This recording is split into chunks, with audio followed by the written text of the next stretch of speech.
tu as cette maladie qu'on appelle endométriose. Cette maladie ne te permet pas d'avoir des enfants. Une sœur comme ça, si tu rencontres un frère et le frère veut t'épouser, tu dois dire à ses frères que moi, j'ai les problèmes pour concevoir. Je pense là, on se fait comprendre. C'est-à-dire, si tu sais que tu as ces problèmes-là, tu dois les dire à la personne qui vient te draguer. Permettez-moi les termes. Et si la personne veut continuer avec toi, si la personne veut croire avec toi, si la personne veut mettre sa foi avec toi pour dire que moi je vais t'épouser malgré les problèmes de stérilité, Dieu soit béni. Mais il arrive souvent, la plupart d'entre nous, on est surpris quand on entre dans le mariage. Quand on entre dans le mariage, c'est en ce moment-là qu'on est surpris qu'on a des problèmes de concevoir. Mais en ce moment, l'homme ne peut pas laisser la femme ou la femme ne peut pas laisser l'homme. Non. Là, il est vraiment hors de question. Bonsoir mon frère, viens voir. Restez en ligne. Je vais vous répondre tout à l'heure. De laisser l'autre parce que l'autre ne peut pas avoir d'enfant. Non. Si vous connaissez les problèmes avant et que vous n'avez pas informé l'autre, oui, là vous êtes fautif. Mais la plupart des cas, on est surpris dans le mariage, on fait une année, 2 ans, on n'arrive pas à concevoir. Donc, premièrement, la stérilité ne peut pas nous séparer. J'ai vu des couples qui n'ont pas d'enfants, qui vivent vraiment l'amour aux anges et peut-être par après, ils acceptent de faire l'adoption. Alors, le deuxième problème, chez les hommes, on trouve deux sortes de l'impuissance. Il y a ce qu'on appelle l'éjaculation précoce. Oui, certains hommes, une fois l'activité intime commence, ben, en moins de quelques minutes, avant que la femme jouit, ben, l'homme a déjà fini. Et quand on vit cette situation, je sais que c'est très difficile, surtout pour la femme, de rester dans cet état-là. Deuxième situation, c'est le trouble d'érection. Oui, ça aussi, ça peut arriver. Veuillez tapoter, s'il vous plaît, veuillez tapoter. Depuis, certaines personnes, ils étaient bien dans le mariage, 10 ans, c'était bon, mais vers les 11e, 12e année, l'homme commence à avoir ses pannes sexuelles. Mais la femme aussi ne peut pas abandonner l'homme, ne peut pas l'abandonner pour dire que ah là maintenant toi tu peux pas me satisfaire, moi je dois partir. Non, parce que ça aussi c'est une maladie. Oui, c'est une maladie.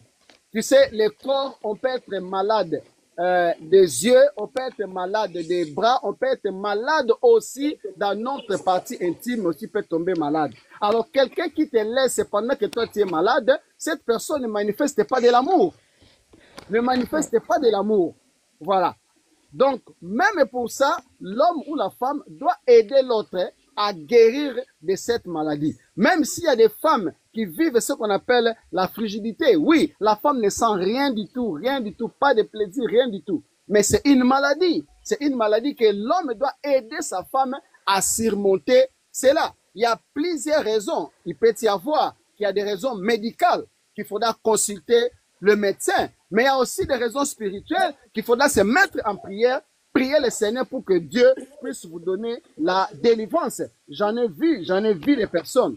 Voilà. Donc, mon frère Freddy, pour conclure, je dirais, je vais proposer des solutions pour tout couple qui rencontre des difficultés liées à l'intimité. La première des solutions, c'est le dialogue. Vous devez parler de ça. Vous devez parler pour dire que chérie, chaque fois qu'on fait l'action, moi je suis pas satisfait, moi je suis pas satisfaite, voilà ce qui se passe. Donc vous devez vraiment parler de ça et vous devez prier ensemble. Deuxième des solutions, vous devez consulter. Vous devez consulter les spécialistes à la domaine. Donc vous devez consulter, n'est-ce pas, des professionnels par rapport à cela. Vous devez consulter les sexologues s'il est faut, consulter les rhinologues s'il est fait, pour que vous puissiez vraiment avoir veuillez tapoter, s'il vous plaît, veuillez tapoter, sinon le live va couper. Médical. Et c'est alors qu'avec l'aide de Dieu, avec la prière et avec la médecine, vous allez sortir de là.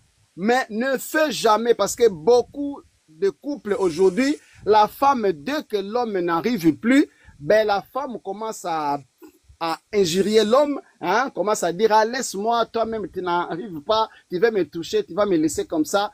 Ça, c'est des paroles décourageantes qu'il faut pas faire. Il faut toujours encourager l'homme, il faut toujours l'encourager. Il y a aussi des hommes qui voient que sa femme, voilà, quand la femme veut toucher, dit, ah, laisse-moi, toi aussi, tu n'arrives pas. Non, il faut pas qu'il y ait des paroles qui découragent. Quand vous commencez avec les paroles qui découragent, ce qui fait que l'homme ne pourra plus vous toucher, la femme ne pourra plus vous toucher. Et là, c'est comme le vélo, il faut continuer à pratiquer. Et si vous arrêtez, vous ne pratiquez pas, ben, cette maladie va encore s'aggraver. Donc voilà un peu, mon frère Freddy, c'est que je peux commenter. Vraiment, que mon Dieu vous bénisse, pasteur.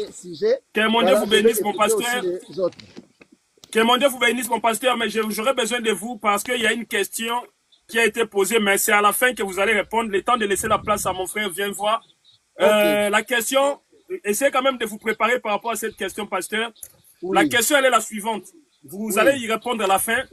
Certaines personnes pensent que l'unique moyen de faire face aux problèmes de stérilité, de l'impuissance sexuelle ou encore de la frigidité est de se connaître avant le mariage.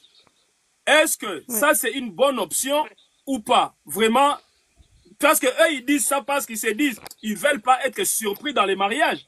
Tu t'es abstenu des rapports sexuels avant les mariages, tout en se disant que je vais profiter pleinement de tout ça dans les mariages, mais arrivé dans les mariages, tu es déçu.